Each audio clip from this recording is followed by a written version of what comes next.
Hey guys, welcome back to my channel, Pokegemz Art. Guys, another fun, easy drawing tutorial. Check out this piece of paper. Doesn't it look like it's literally coming off the page? Guys, I'm going to show you the secret in today's video how to do this. But before we get started, guys, if you still have not hit subscribed, if you're still not a member of our channel, please hit subscribe, turn on those notifications. That way you won't miss out on any future videos.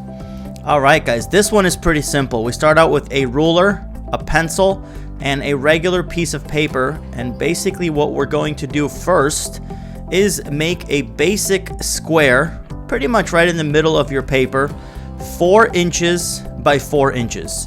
So really nice and easy, basic 4-inch square. Alright, the next step, guys, is going to be on either side of it. You're going to mark off about a 1/2 inch. Now this is really up to you. I feel that a 1/2 inch on a 4-inch square is pretty good.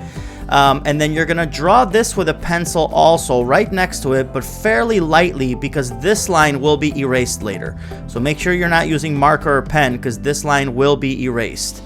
It's just a guideline and you'll see in a minute what we need it for. So there you go, about a 1/2 inch on either side.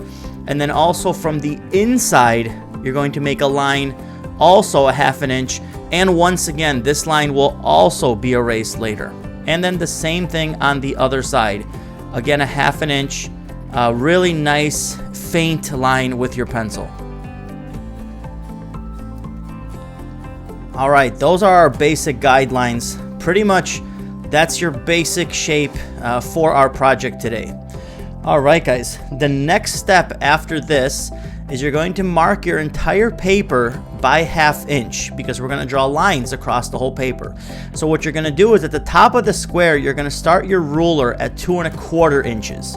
And the reason for that is that you want that first line, that first 1/2 inch line to be exactly halfway between the entire square. So that's why that's important. I mean, you don't have to do that, but it just looks a lot cleaner if you do it this way. And then basically mark it 1/2 inches across the entire paper. Next thing what we'll do is we'll connect the line using a marker here across the entire, but what you're going to do is as you're drawing the blue line, you're going to stop it at those 2 little faint pencil lines. So I'll show you in a second, guys. So these lines go all the way across, and then this line, as you see, it stops right there, and then you make another line on the inside of the square. So basically you don't draw anything in that little area where we left those faint pencil lines. So I think just by looking at the drawing you can see what I mean here. And then when you get to the bottom of the paper, you know, past our cube, then you could draw it across the entire page just like we did at top. So this is basically what it should look like right now. Alright, next thing we're going to do, guys, is you're going to make a little angled line from each one of these going to about halfway down in between the lines. So you see how it kind of angles down, almost like a little hill that we're making, all the way down, and then this one will come right to the corner. Same thing on the other side, halfway down from each side. You can do these kind of straight, you can do them a little bit curved, but this is right here that's going to give us the illusion that this thing is literally popping off the paper. Alright, so that's it there. And then now, like I said, guys, remember those lines I told you about a few minutes ago that we said we're going to erase? So those are the ones you're going to go ahead and erase right now because those were just guidelines, basically where we're going to make our little other lines there. Alright, next thing what I'm going to do is I'm going to use my charcoal pencil. Feel free to use a regular pencil. You can use a black crayon. You could possibly even use marker for this part.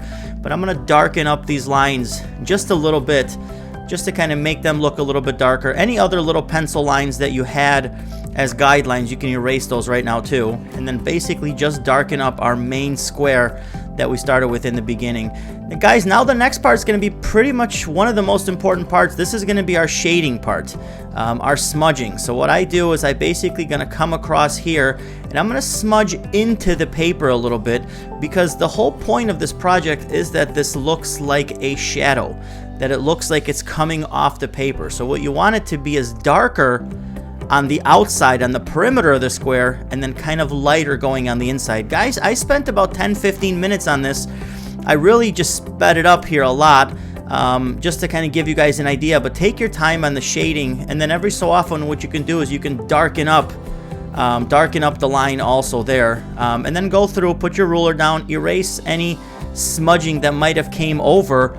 And that's pretty much basically it, guys. I mean, super simple. Couple of materials: pencil, charcoal pencil, smudging cloth, eraser, a marker. You could do this in blue, red, whatever color, guys, and that's about it. Super fun, simple project. Optical Illusion, guys. So please don't forget to subscribe. I do post every day on TikTok, Instagram, and Facebook. If you guys get a chance, please also check out my website, pokegemz.com. If you're interested in getting any swag, any merchandise, that's where you can get it. And guys, don't forget to hit that subscribe button, turn on the notifications, and I will definitely see you guys on the next one.